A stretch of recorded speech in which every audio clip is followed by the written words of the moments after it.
Hoje eu fui surpreendido mais uma vez por uma falácia dizendo que... Porque tem gente que diz que TDAH não existe, isso realmente existe. É como se fosse uma espécie de seita, um negacionismo, um terraplanismo.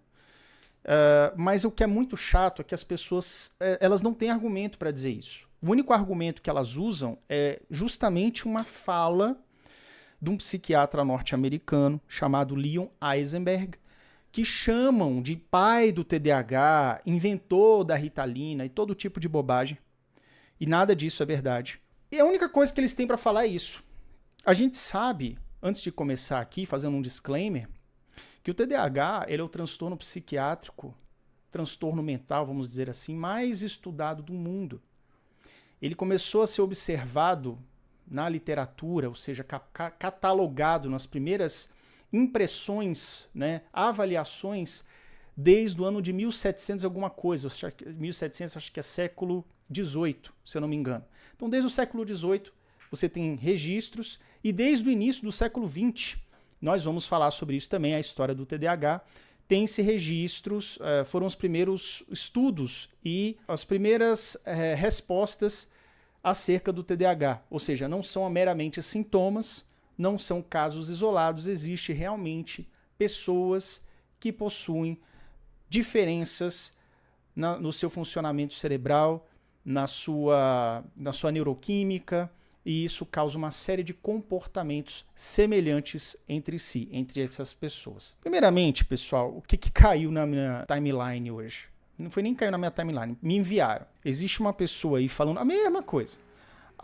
Que saiu uma reportagem de que o pai do TDAH, o Leon Eisenberg, que é um psiquiatra, antes de morrer deu uma entrevista dizendo que o TDAH é uma doença inventada, fabricada, e que ele seria o pai do TDAH e o pai da Ritalina. Então, assim, é um show de horrores, é um vídeo curto, de 1 minuto, e é tanta bobagem, uma atrás da outra, que eu vou destruir essas bobagens uma atrás da outra hoje, tá? Vamos, então, entender quem é essa pessoa, o que é o TDAH, quem inventou o TDAH, ou quem criou o TDAH, foi uma pessoa, foi um homem, este homem morreu? Como é que é isso? Vamos conversar sobre isso, tá? Então, assim, os estudos científicos que foram mais bem embasados, ou seja, estudos científicos embasados. Não é achismo, não é meramente catalogar por catalogar, é tipo assim, foi feito um estudo e levantou-se as primeiras suspeitas das pessoas que tinham um transtorno, tá? Foi em 1902, com o médico inglês George Steele. E aí ele fez um estudo controlado com 43 crianças que apresentavam dificuldade em manter a atenção. E muitas delas ainda tinham um comportamento agressivo e desafiador. E aí a gente pode pressupor que podem ser crianças TDAH, do tipo combinado, e algumas delas podem ter o que hoje é conhecido como TOD, transtorno opositor desafiador e tudo mais. Então, esse estudo foi um estudo que, digamos, foi o dos primórdios, né? 1902. E aí o estudo do TDAH ele foi se desenvolvendo. Na década de 60 ele entrou no DSM, e aí ele tinha outro nome, tá? Na década de 40 ele era conhecido como transtorno de lesão cerebral mínima, tá? Na década de 60 ele entrou no DSM e na década de 80 ele entrou no DSM-3. E aí ele teve o nome completo de TDAH, que é conhecido hoje como TDAH, transtorno de déficit de atenção e hiperatividade. Vamos aos fatos aqui. Como é muito difícil encontrar material sobre isso, eu resolvi gravar meu próprio material para que as gerações possam seguir o fio da meada através dessa live e poder parar com essa divulgação dessa bobagem. Porque, como eu falei, as pessoas se apegam somente a isso. Pegam um cara que é um psiquiatra, que ajudou muito na causa do TDAH, chamam um cara de pai do TDAH, de inventor do TDAH, o que é uma mentira, deslegitimam o que ele está falando, né? Mudam de contexto toda uma frase dele e falam assim, o pai do TDAH disse antes de morrer que era tudo uma mentira, tudo uma marmelada. E aí isso é utilizado de maneira maldosa, pejorativa, anticientífica e ignorante em todas as escalas. Quem é, então? Quem é essa pessoa que chamam de pai do TDAH? Leon Eisenberg. Quem é Leon Eisenberg? Ele é um psiquiatra infantil. Ele foi, né? Ele morreu em 2009 e ele foi um psiquiatra infantil e uma das pessoas muito importantes no sentido de estudar o TDAH e desenvolver pesquisas para lidar com o transtorno. Guardem essa data. Ele nasceu em 1922. Como eu disse para vocês, o primeiro estudo científico moderno sobre o TDAH foi feito pelo médico inglês George Steele, que esse George Steele, vamos ver se eu acho ele aqui na Wikipédia. George Frederick Steele, um pediatra inglês que ajudou a estabelecer a pediatria como uma nova disciplina, ou seja, fala nos primórdios, né? Então, em 1902, foi feito o estudo dele, aqui do TDAH, com relação ao TDAH, foi muito influente, etc, etc, tá? Então, a tese de doutorado dele, 1897, e aí tem um estudo dele, eu não estou encontrando aqui exatamente, mas enfim, vocês dão uma pesquisa, aqui ó, 1902, tá? Foi quando teve o estudo dele publicado. Então tá. Então assim, se tem algum pai, por que eu falo pai com 30 aspas? Porque não existe pai do câncer, não existe pai da enxaqueca, não existe pai da diabetes, tá entendendo? Você tem pessoas que podem ter aberto caminhos e ter feito os primeiros estudos científicos para você chegar a um conhecimento científico acerca de uma determinada patologia. Mas o câncer, o TDAH, a diabetes, Alzheimer, enfim, o nome Alzheimer, né, tem uma relevância, ou seja, esse nome Alzheimer é feito pelo descobridor, né, ele tem uma relação com a pessoa que ajudou a identificar. Então, existe uma homenagem, digamos assim. Mas a doença não nasceu junto com essa pessoa que recebeu o nome. O Alzheimer já é uma doença muito antes dessas pessoas, uma doença de sei lá quantos anos que existe, mas assim, como é hereditária, né, tem fatores genéticos, então são milhares de anos aí, pelo menos. Então, entenda que não existe pai. Você pode ter pessoas que podem desbravar o conhecimento científico acerca de uma determinada doença ou patologia. Então, se tem algum pai nisso tudo, seria esse George Frederick Steele, que seria a pessoa que realmente descobriu alguma coisa, tá bom? Então, voltando aqui, o tal do Leon Eisenberg, ele nasceu 20 anos depois da primeira evidência científica moderna sobre o TDAH. Então, jamais esse rapaz aqui, este cientista, poderia ser chamado de pai do TDAH ou qualquer outra bobagem nesse sentido. Combinado? Então, vamos lá. Vamos ler aqui, o que as pessoas estão dizendo sobre essa confusão aí sobre o TDAH, né? Se você procurar na internet, você digitar o nome desse rapaz aí, desse cientista, o Leon Eisenberg, você vai ver o tempo inteiro esse tipo de coisa, do tipo assim, o inventor do TDAH, isso aqui tem muito, esses links eu vou disponibilizar tudo. Aqui, depois que acabar a live, eu vou colocar os links de tudo que eu tô mostrando aqui. E aí eu tô apertando o botão direito e eu tô traduzindo, beleza? Isso aqui o navegador faz. Então o inventor, ainda está traduzido errado, inventor da confissão no leito de morte do TDAH. TDAH é uma doença fictícia. E aí você lê aqui, ó, eis o trecho do referido artigo, tá?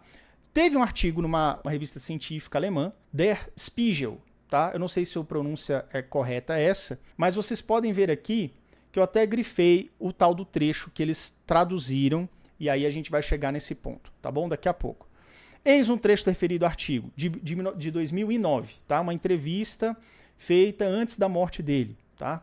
Então foi entre 2008 e 2009, poucos meses antes. Os críticos, alarmados do desastre da Ritalina, agora estão recebendo apoio de um lado totalmente diferente. O semanário alemão Der Spiegel citou em sua reportagem de capa de 2 de fevereiro de 2012 o psiquiatra norte-americano Leon Eisenberg, nascido em 22, como filho de imigrantes judeus russos e que foi o pai científico do TDAH, o que eu acabei de falar, que é uma grande falácia isso daí. E que disse aos 87 anos, 7 meses antes de morrer, em sua última entrevista, o TDAH é um excelente exemplo de doença fictícia. Desde 1968, no entanto, há cerca de 40 anos, né, ou seja, 40 anos antes dessa entrevista, a doença de Leon Eisenberg assombrava os manuais diagnósticos e estatísticos. Primeiro, como reação hipercinética da infância, que foi o nome que teve no primeiro DSM, se chamava reação hipercinética da infância, e agora chamada TDAH. O uso de medicamento para TDAH na Alemanha aumentou em apenas 18 anos de 34 quilos. Eu não entendi isso aqui, tá? Para um valor recorde de nada menos de 1.760... Eu acho que eles estão pesando as pílulas, eu não sei. 1.760 quilos, então a tradução está errada. O que representa um aumento de 51 vezes o número de vendas. Nos Estados Unidos, cada 10º menino entre crianças de 10 anos já engole um medicamento para TDAH diariamente. Então, assim, é uma tradução que é feita com o tradutor aqui do próprio navegador, tem problemas. E eu quero fazer um adendo aqui, tá? Na verdade, a questão do TDAH, ela não tem superdiagnóstico, ela não é superdiagnosticada. Na verdade, ela é subdiagnosticada. O que pode acontecer é que, talvez, nos últimos anos, os diagnósticos incorretos tenham aumentado. E aí você vem com uma inabilidade, por exemplo, até a própria dificuldade, né, de você diagnosticar com exames clínicos, ou um exame que não tenha sido minucioso, que tenha passado por mais etapas, pode sim ocasionar, isso eu já falei em várias lives, pode sim ocasionar com que você tenha um diagnóstico equivocado. Mas o diagnóstico equivocado não esconde a realidade de que as pessoas com TDAH ainda são subdiagnosticadas. Então, se você tem ali, sei lá, 10 milhões de pessoas diagnosticadas com TDAH, corretamente diagnosticadas, na verdade esse número seria maior. Tá? Isso é o que toda a literatura moderna mais recente fala e bate nessa tecla. Bom, aí eu achei esse outro artigo aqui, que eu vou colocar também o link para vocês, que fala sobre isso, ó. O mito do TDAH, o que Leon Eisenberg realmente disse antes de morrer. E aí, esse artigo está traduzido também, ele tem várias outras línguas. Eu vou passar para a parte que interessa, tá? Depois vocês vão poder olhar com seus próprios olhos aí. Que fala o seguinte: Leon Eisenberg, por que ele é chamado de o descobridor do TDAH? Numerosas publicações parecem indicar que o Sr. Eisenberg foi o descobridor do TDAH. Essa consideração não é totalmente correta. Embora o Dr. Eisenberg tenha sido grande relevância nos estudos desse transtorno, o TDAH é um transtorno conhecido desde a antiguidade, tendo referência a sintomas e tentando ser explicado por autores anteriores, embora tenha sido denominado como diferente. De fato, o próprio descobridor do TDAH indicou na ocasião que o transtorno já era bem conhecido antes de trabalhar nele. Há referências a crianças com os mesmos sintomas desde 1902 por George Steele, que é o que eu falei aqui, ou seja, não tem nenhuma... já existia os estudos do TDAH antes mesmo do nascimento desse Dr. Eisenberg. Apesar disso, o Sr. Eisenberg teve um papel muito importante na consideração desse transtorno. Foi um grande estudioso. Foi o primeiro a dar a devida importância aos fatos genéticos na etiologia desse transtorno. E a gente sabe hoje que o TDAH é um transtorno predominantemente genético. Você tem os fatores ambientais, né, os fatores que desencadeiam, podem piorar os sintomas, que é como essa criança vive, se ela é bem tratada, se tem pais separados, se ela passa por alguns traumas. Questão de prematuridade também pode desenvolver sintomas mais severos. Mãe tabagista, mãe que tenha bebido ou consumido droga durante a gestação, a gente sabe que são fatores de risco, mas tem que ter o componente genético, tá? Então, o ambiente onde essa criança está inserida, junto com o fator genético, é que faz com que você possa ter um TDAH com maior ou menor intensidade, digamos assim, beleza? Então, vou continuar a leitura aqui. Antes que ele e outros autores avançassem suas pesquisas de uma perspectiva mais biológica e neuroanatômica, algumas das explicações etiológicas do transtorno se concentravam na ausência de um vínculo sociossocial correto com os pais, e especialmente com a mãe, com o qual os pais do transtorno de seu filho foram parcialmente culpados. Isso aí é um estudo recente também, tá? Que corrobora com isso daqui. Então, assim, os fatores ambientais podem sim interferir bastante na intensidade dos sintomas. Mas você tem que ter o componente genético, que inclusive já está sendo... o mapeamento desses componentes já está bastante avançado, no ano de 2024, que é esse ano que eu estou gravando. Então, tudo isso é ciência moderna, tá bom?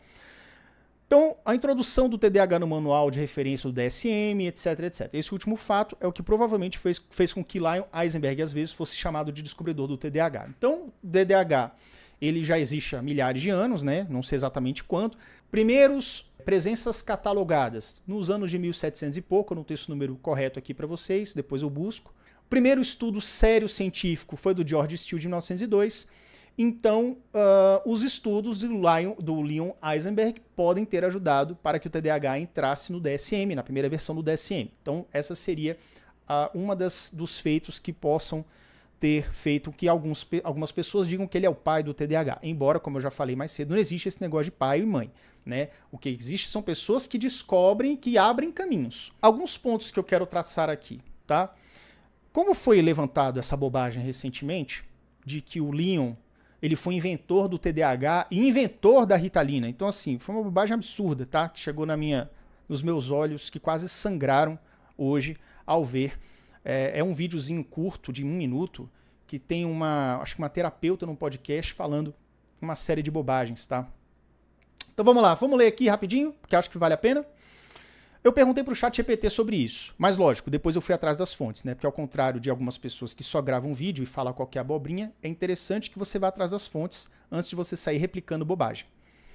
Leon Eisenberg, de 1922 a 2009, foi um psiquiatra infantil norte-americano reconhecido por suas significativas contribuições à psiquiatria infantil no campo do TDAH. Ele nasceu em 22, filho de imigrantes, etc. Vou pular algumas partezinhas, tá? Mas depois vocês podem ler isso daí também. Contribuições ao estudo do TDAH. Eisenberg é frequentemente mencionado como pai científico do TDAH, devido ao seu papel proeminente na pesquisa e desenvolvimento de critério diagnóstico do transtorno. Embora não tenha sido inventor do TDAH, ele foi um dos principais pesquisadores que ajudou a definir e a popularizar o conceito moderno do transtorno. O TDAH já era descrito anteriormente sob diferentes termos e conceitos, como hiperatividade, síndrome de déficit de atenção e por aí. Antes do Eisenberg, seus colegas estabeleceram uma base científica mais sólida para o diagnóstico. Antes do Eisenberg. Relacionamento com a Ritalina. A Ritalina é um dos medicamentos mais comuns utilizados para o TDAH, a metilfenidato. A popularização do seu uso no tratamento TDAH coincide com o período em que o Eisenberg esteve ativo em sua pesquisa. Embora Eisenberg não tenha inventado a Ritalina, suas pesquisas e apoio ao tratamento farmacológico do TDAH ajudaram a legitimar o uso do medicamento como opção de tratamento eficaz. Ele foi um defensor do uso do medicamento estimulante como parte de uma abordagem abrangente ao transtorno do TDAH, que também inclui intervenções comportamentais e educacionais. Então, perceba que o que ele está falando aqui, coisa antiga, tá? Estudo antigo dele já é defendido até hoje. A gente tem um tratamento considerado tratamento padrão ouro, né? Que não serve para todo mundo, isso todo mundo sabe também, que é o uso de medicamentos para ajudar na questão do tratamento. Ele é um importante pilar, mas não é o único. Então, como vocês podem ver, ele não foi inventor da Ritalina nem nada. Mas na época que a Ritalina foi desenvolvida pelos primeiros laboratórios, pelos primeiros cientistas, que chegou-se a esse composto metilfenidato, que ajudava na atenção sustentada, que ajudava com que você ficasse com menos barulhos mentais, que fazem com que você se distraia daquilo que você deveria estar fazendo, que você deveria ter uma aderência maior ao seu foco primário de atenção. Ou seja, se você está prestando atenção aqui no seu livro, que você está lendo no seu caderno, fazendo um dever de casa, se passa um passarinho, alguma coisa na janela, fica mais difícil que você perca o foco no que você está fazendo e muda completamente a direção do seu foco, que é o que atrapalha a vida do TDAH, seja criança, adolescente ou adulto.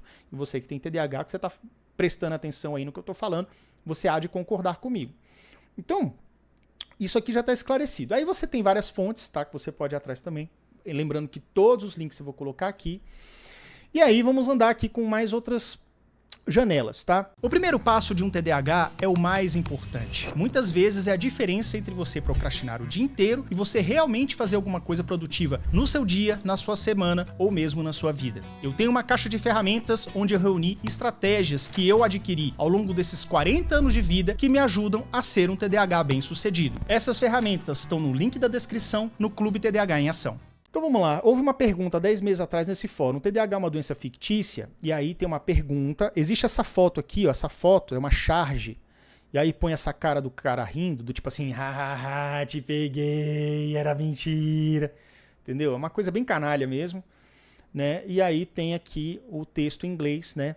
Inventor do TDAH, antes de morrer, no seu leito de morte, faz uma confissão. TDAH é uma doença inventada. E aí eu traduzi aqui e a gente vai ler, tá bom? Aí o rapaz ele perguntou, tentei pesquisar, mas não consegui encontrar nada claro o suficiente. Não se preocupe, eu pesquisei e encontrei a clareza que você não encontrou. Sinceramente, eu nem encontrei nada que confirmasse se o cara é real ou não, muito menos mencionado a suposta confissão. A única coisa mais próxima que encontrei foi um artigo da Atitude Magazine. E aí tem um trecho desse artigo que provavelmente ele leu lá. A questão, então, não deve ser de uma pessoa com traço TDAH ter uma doença, mas se o adulto ou criança estará melhor, não no dia seguinte na sala de aula, mas ao longo prazo, submetendo-se a um tratamento que reduz a lacuna da normalidade. E aí ele pergunta, TDAH é fictício? E as pessoas vão respondendo aqui, tá? Essa aqui foi a resposta que teve mais curtidas, né? Foi a resposta que o pessoal julgou ser a mais inteligente, a que mais faz sentido, ok? A fonte original da citação, aí aqui tem em inglês, tá? E aí o Google traduziu, ele falou o seguinte: um homem alto e magro, com óculos e suspensórios, abriu a porta de seu apartamento em Harvard Square em 2009, que foi o ano da entrevista. Convidou as pessoas para uma mesa da cozinha e derramou café. Ele disse que nunca teria pensado que sua invenção um dia se tornaria tão popular. O TDAH é um excelente exemplo de um transtorno fabricado, disse Eisenberg. A predisposição genética para o TDAH é completamente superestimada. E aí tem uns links aqui que a gente já vai clicar neles, tá? E aí a classificação que a pessoa julga é o seguinte: principalmente verdade. O que é verdade? Uma tradução do alemão para o inglês de uma entrevista mostrou que Eisenberg disse algo semelhante a TDAH é um excelente exemplo de uma doença fictícia. Tá? Então isso aí seria a tradução próxima do alemão para o inglês nesse texto aqui original. O que é falso? Eisenberg se referia à influência de fatores de riscos sociais e ambientais para a condição. Aí eu vou ler aqui, tá? Mas veja o que ele coloca como sendo algo mais factível, é o fato de que não apenas o fator genético deve ser levado em conta, mas o fator ambiental. Como é que essa criança está, aonde ela está, né? E falando de criança, assim, criança é um pedaço, né? Porque a criança vai crescer, vai virar adolescente, vai virar adulto, e a gente sabe que o TDAH acompanha a gente a vida inteira. E aqui tem um trecho traduzido novamente, tá, dessa revista. Eu já vou ler esse trecho aqui na íntegra. E tem um comentário aqui no final. Isso aqui é o trecho que está aqui na revista, ok? Eu já vou ler, vou abrir a entrevista para vocês na íntegra para que vocês possam ler, tá bom? Então, o que acontece? Isso aqui foi o resumo do que essa pessoa que respondeu aqui, fez o julgamento da fala da entrevista do Leon. Tá? Ele não está dizendo que o TDAH é uma doença inventada. Uma doença fabricada no sentido que ele quis dizer o seguinte, que muitas vezes existem diagnósticos que são feitos nas coxas de maneira equivocada, que não leva atenção às questões sociais. Então acredita-se que o fato de você dar um medicamento para pessoas que não precisam, que inclusive hoje, né, já é comprovado em 2024 que não tem praticamente nenhum efeito para pessoas que têm uma baixa de dopamina, né? Ou seja, não possui efeito prático. E aí pegaram e distorceram o sentido do que ele falou, dizendo que o TDAH em si é uma doença fabricada, ou seja, uma coisa que inventaram para a indústria farmacêutica, sendo que o que ele criticou foi o diagnóstico e a forma como era conduzido. Passando aqui para o próximo link, eu achei aqui a revista, tá? Essa aqui é a revista, é a entrevista. Qual que é a página aqui? A página 128 é a parte onde nós traduzimos a entrevista. Mas se você pegar aqui a capa, aqui o PDF, tá? Da entrevista de 2012, é um artigo, tá? É um artigo da revista. Ó. Então o artigo começa na página 122. Não é que tem mais de 100 páginas, mas começa na página 122. Então é todo em alemão aqui, vocês vão poder traduzir depois. Eu fiz uma tradução, tá? E aí a parte onde ele entra mesmo, adentra na questão, começa mais ou menos nessa página aqui. 127, tá? E aí desce para cá, e aqui tem a tal da frase que ele diz que é uma doença inventada ou fabricada. Enfim, eu vou ver aqui a tradução do que eu fiz. Eu pedi para que o ChatGPT traduzisse essa página toda aqui, tá bom? E a gente vai ler. E aí, o que acontece? Primeira coisa, beleza, mas quem foi que escreveu essa revista? Quem foi que escreveu esse artigo aqui? Esse artigo foi escrito por um jornalista chamado George Blash. Vocês estão lendo aqui? Não, né? Eu não consigo. Depois eu vou mostrar para vocês que o máximo que ele desce, mas no rodapé, eu não estou conseguindo mostrar, mas no rodapé tá mostrando aqui o nome dele, George Blash. Depois eu vou mostrar aqui o nome deles para vocês, tá? Se vocês vão baixar o PDF, vocês vão ter acesso a essas informações. Então, tá dizendo mais ou menos assim. Nos anos 60, foi o psiquiatra norte-americano Leon Eisenberg quem ajudou a tornar conhecido o quadro clínico sob um novo nome. À noite, o médico brincava em casa com seus próprios filhos. Durante o dia, cuidava dos alunos difíceis e testava psicofármacos neles. No início, ele experimentava o dextroanfetamina. Mais tarde, ele prescrevia metilfenidato durante o intervalo. E eis que os medicamentos mudavam o comportamento. Crianças temperamentais tornavam-se dóceis. Um adendo aqui, um disclaimer aqui, muito importante. Já falei sobre isso em live. Algumas pessoas falam que isso aqui seria o comportamento de robotizar. Então você está robotizando, né? O medicamento torna o filho robotizado, digamos assim. E por que eu falo filho? Porque quem é adulto que toma o metilfenidato sabe que não tem nada de robô. O que está acontecendo aqui? Crianças temperamentais tornavam-se dóceis. O que geralmente o TDAH causa no nosso dia a dia? É uma fraca aderência à atenção. fraca aderência e persistência no foco atencional primário. Ou seja, você deveria estar fazendo uma coisa que era mais importante, você na sua vida adulta, ou na sua vida acadêmica, ou na sua vida escolar, deveria estar prestando atenção, deveria estar lendo um livro, deveria estar fazendo o relatório do seu chefe no trabalho. Mas você não está, porque você está arrumando outras coisas secundárias de menor importância para fazer no lugar. Então o que acontece? Quando fala aqui no texto, crianças temperamentais tornavam-se dóceis, isso aqui nada mais é que você mesmo, quando você experimenta o efeito do metilfenidato, você para de ceder às mudanças do ambiente com relação ao seu foco atencional. Várias coisas chamam a atenção. Por exemplo, no momento que eu estou gravando esse vídeo, talvez vocês não estejam ouvindo, mas tem um bar aqui na frente que toca música ao vivo. E esse bar que toca música ao vivo, que está um pouquinho baixo, mas talvez não entre no microfone, ele poderia muito bem estar dispersando a minha atenção, fazendo com que eu ficasse cantarolando a música mentalmente ao invés de estar escrevendo um relatório, por exemplo. Então, como é que funciona então a questão de crianças temperamentais tornarem-se dóceis? Por exemplo, eu já cansei de dar esse exemplo também. Na sala de aula, uma criança, ela com TDAH e sem TDAH, ambas, no primeiro sinal, na hora que bate o sinal, elas abrem na página 10 de matemática, que a professora está lá na frente falando assim, todos os alunos abram na página 10 para a gente começar a estudar matemática. Todos abrem, até a criança com TDAH. Mas ela geralmente é a primeira a dispersar. Ela é a primeira a olhar para o lado, ela é a primeira a ficar brincando com a lapiseira, ela é a primeira a começar a rabiscar. Então, a professora começa a passar, eu tinha muito isso, já falei isso em vários vídeos, a professora começava a copiar a matéria no quadro, ela passava, a criança com TDAH copiava o cabeçalho, copiava tipo assim, arme e efetue as equações, aí item 1, começava a escrever, daqui a pouco ela estava desenhando um pônei, um cavalinho, um carrinho, e ela fugia completamente. Então precisava desse disclaimer aqui, gente, porque isso aqui na verdade é uma aula para as pessoas nunca mais falarem besteira, dizer que TDAH não existe, que o inventor do TDAH disse que TDAH é invenção. Então, em um seminário da Organização Mundial da Saúde, Leon e seu colega Mike Rutter lutaram em 67 para que o suposto distúrbio cerebral fosse reconhecido como uma doença independente no catálogo de doenças psiquiátricas. Para os médicos, com uma visão mais psicossomática presente na reunião, isso era demais. Mas Eisenberg e Rutter persistiram e venceram. No Manual Diagnóstico Estatístico, a reação hipercinética da infância, que foi o primeiro nome que o TDAH teve no Manual Estatístico, no Manual de Diagnóstico de Transtornos Mentais, de 1968, e continua até hoje, só que agora com o nome de TDAH.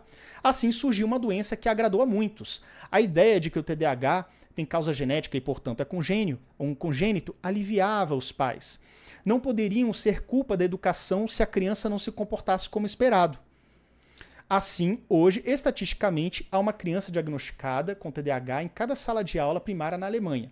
Para acalmar as crianças inquietas, elas recebem medicamentos como Medikitnet e Ritalina. Isso agrada a indústria. O consumo da substância controlada metilfenidato atinge novos recordes todos os anos. Em 93, 34 quilos eram vendidos e hoje é 1.760, tá? Vamos lá, de onde foi tirado isso? Só para vocês lembrarem, aqui do estudo científico, o tal estudo que o doutor falou no seu leito de morte, que TDAH não existe, que é uma invenção da indústria, que aliás, é a invenção dele, né? Porque ele seria, supostamente, o que esses idiotas falam, é que ele seria o inventor do TDAH e o inventor da Ritalina. E as duas coisas já caíram por terra por aqui, né? Agora, pensa comigo, o que vocês acham dessa leitura aqui? O que vocês acham desse texto? Vocês perceberam uma coisa? Isso aqui é o texto traduzido, tá? Que eu pedi pro ChatGPT traduzir. Vocês perceberam um tom? Vocês perceberam uma vertente, um tom, uma certa prevalência na linguagem? O cara diz que os médicos persistiram para que o suposto distúrbio fosse reconhecido como uma doença independente no DSM e venceram. Isso acalma a indústria farmacêutica. Esse negócio de indústria farmacêutica, gente, isso aqui, eu quero dar minha opinião aqui, tá? É muito fácil vocês pegarem um inimigo comum. A indústria farmacêutica, o nosso vilão, nada disso é verdade. TDAH não existe. Isso aqui é tudo culpa da indústria farmacêutica. Eu vou contar um segredo para vocês. Sabe isso daqui, ó? Isso aqui acho que é Neosaldina, né? Vou fechar aqui para vocês. Neosaldina. Vocês têm em casa. Vocês têm em casa, né? Isso aqui se acha em qualquer lugar. Você sabe quanto que a indústria farmacêutica ganha com isso aqui? Eu não sei exatamente o número, mas, cara, é bem por baixo 500 vezes mais do que o metilfenidato. Isso aqui, ó, o pessoal compra quase que como se fosse MM. Isso aqui cura dor de cabeça, aspirina também, etc. Mas isso aqui, ó, é um medicamento de um laboratório particular. É um medicamento que não é genérico, tá? Qual que é o laboratório da Neosaldina? Nem sei. Tem que olhar aqui. Cosmed, indústria de cosméticos e medicamentos. Enfim. Então, isso aqui vende muito mais que o metilfenidato. Toda indústria automotiva, indústria farmacêutica, cara, indústria da moda, toda indústria visa o lucro. Qual é a surpresa nisso? Indústria do entretenimento, televisão, futebol, Copa do Mundo. É tudo para fazer dinheiro, para vender cerveja, para vender camiseta amarela para a Copa do Mundo. Toda indústria visa lucro. Por que visa lucro? Porque tem pessoas ali que estão dedicando anos da sua vida para criar, por exemplo, um medicamento que vai curar a sua dor de cabeça da Mariazinha aí que está do outro lado da tela. E aí vem um babaca que pode falar assim, mas então o Yuri é vendido da indústria farmacêutica. Que isso, cara? O que eu tô falando não faz sentido? Toda indústria não visa o lucro? Você não compra isso aqui para sanar sua dor? Beleza. Você sabe fazer isso aqui? Você sabe fazer um caseiro? Você sabe fazer no seu laboratório e na sua cozinha? Não sabe. Então, alguém teve que pesquisar, desenvolver, teve equipe, teve custo, teve anos de processos químicos, térmicos, para que saísse isso daqui. E é lógico que eles vão querer ganhar dinheiro em cima disso daqui. É igual na virada do século XX para o século XXI, qual que foi a febre do momento? O remedinho azul, Viagra. Era algo que estavam buscando há séculos, há décadas, e finalmente descobriram um medicamento que conseguia mexer ali com os vasos sanguíneos e devolver a ereção para homens que tinham dificuldade com esse problema. E ganharam, sim, bilhões e bilhões e bilhões de dólares, porque mereceram, porque fizeram por onde. Então, olha só, isso aqui não é uma questão de defesa ou não de indústria farmacêutica. Eu não ganho um centavo para estar falando isso aqui para vocês. Eu só estou falando uma coisa óbvia. Toda indústria que envolve pesquisa e desenvolvimento, que vende tecnologias, tecnologia não é só celular não, tá?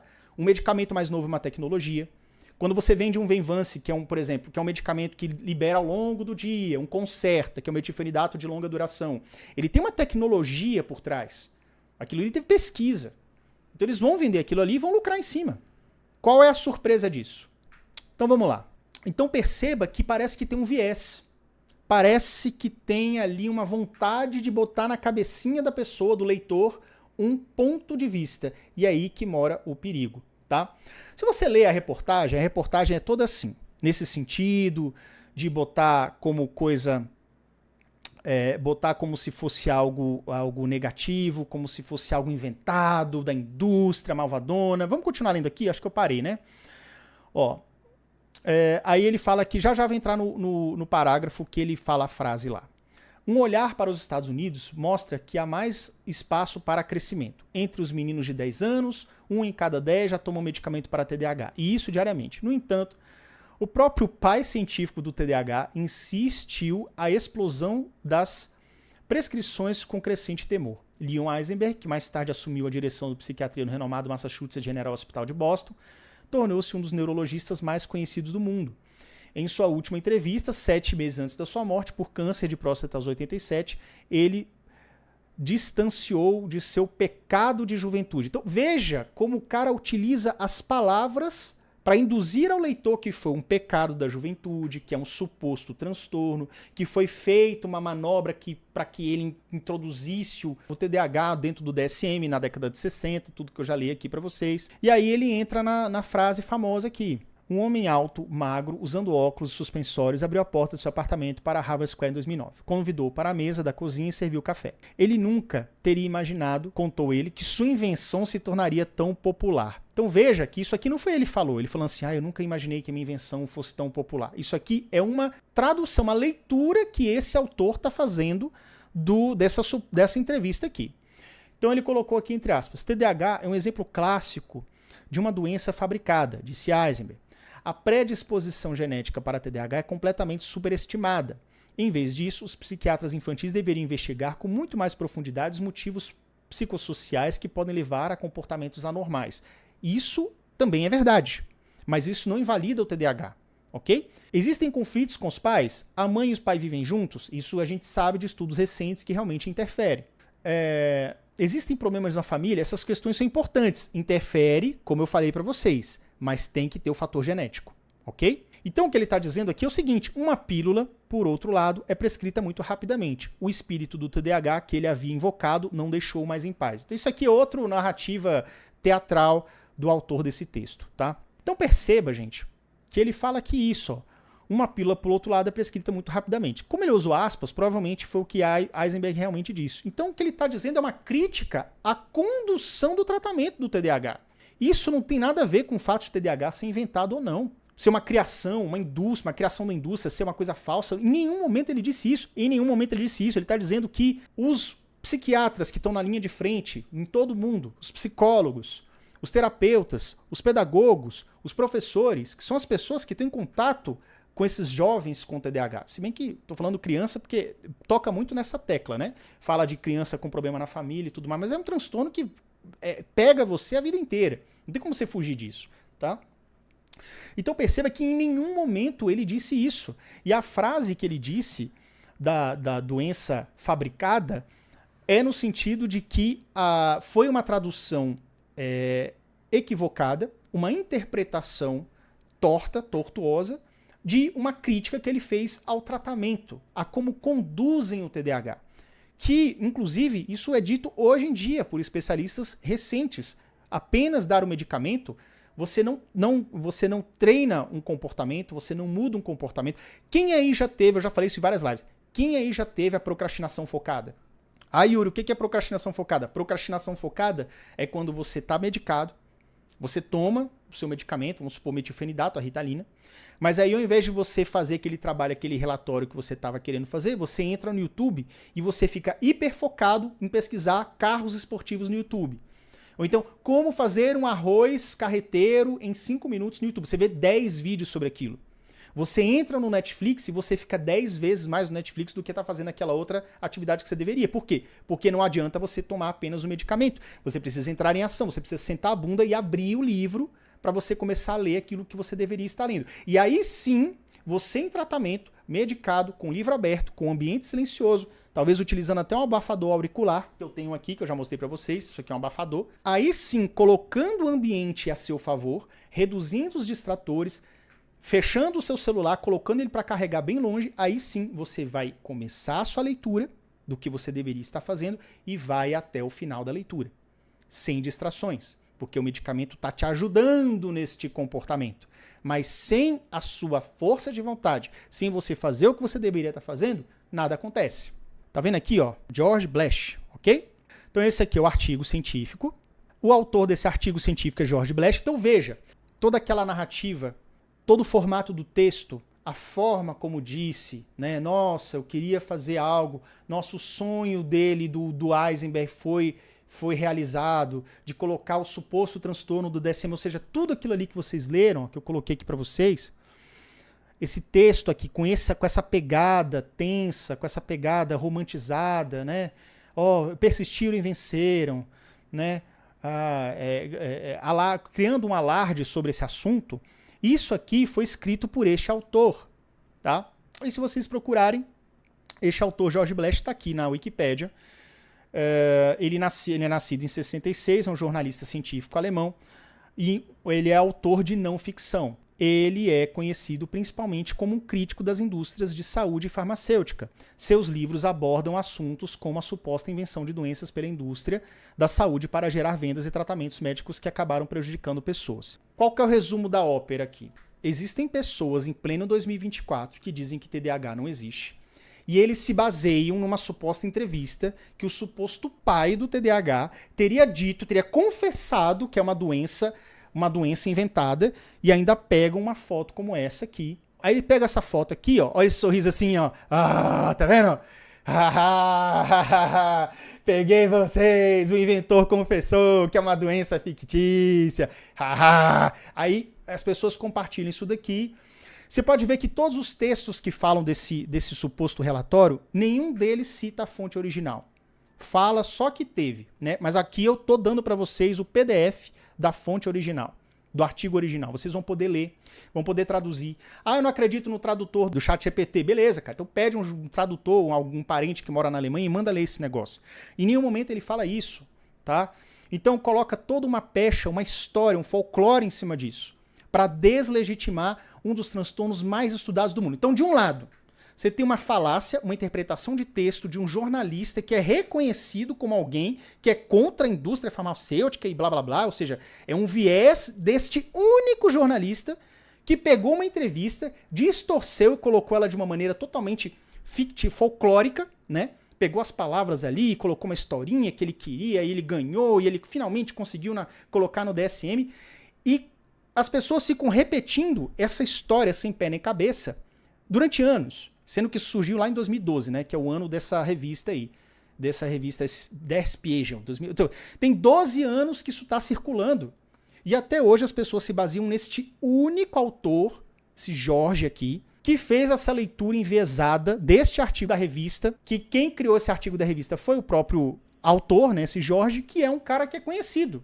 Então, assim, ele tem um viés dele. Então, você pega um autor com um viés que fez um artigo, que distorceu as palavras do suposto pai do TDAH, que não é pai do TDAH, e as pessoas repetem isso incessantemente. Por outro lado, você tem autores renomados, você tem toda a comunidade científica internacional, você tem todo ano saindo estudos científicos recentes, com mais e mais testes, novos medicamentos, inclusive, sim, indústria farmacêutica, que ganha dinheiro para burro, ganha dinheiro para curar a tua dor de cabeça, ganha dinheiro para curar a tua dor na coluna, quando você tem aquele spray que você coloca aqui, aquele gel, quando você tá com torcicolo, e aquilo é indústria farmacêutica, entendeu? Aquilo ali não mexe com o teu cérebro, mas ele mexe com uma dor muscular. Então, assim, existem cientistas no campo farmacológico e no campo não farmacológico que estão estudando maneiras de melhorar a nossa vida.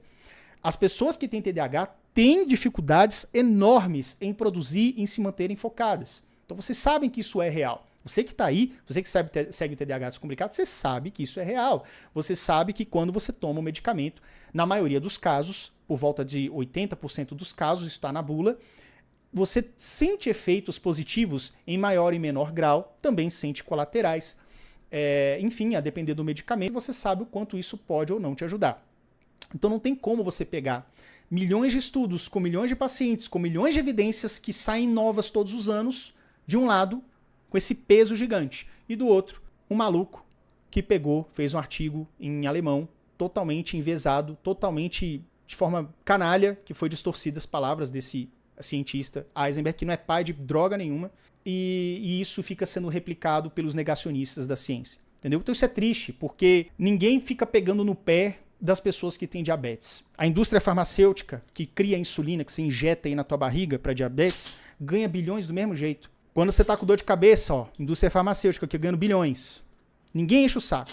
E aí, para tratar o TDAH, indústria malvada de não sei o quê. Gente, isso não faz o menor sentido. Não faz o menor sentido. E eu decidi abrir uma oportunidade para você que tem ou convive com alguém que tem TDAH. Eu tenho um clube com mais de 3.200 famílias que estão mudando a sua relação com o TDAH para melhor. Estão transformando desafio e dificuldade em resultado. E eu quero te apresentar esse clube que está com 90% de desconto hoje. Clica no link e garanta.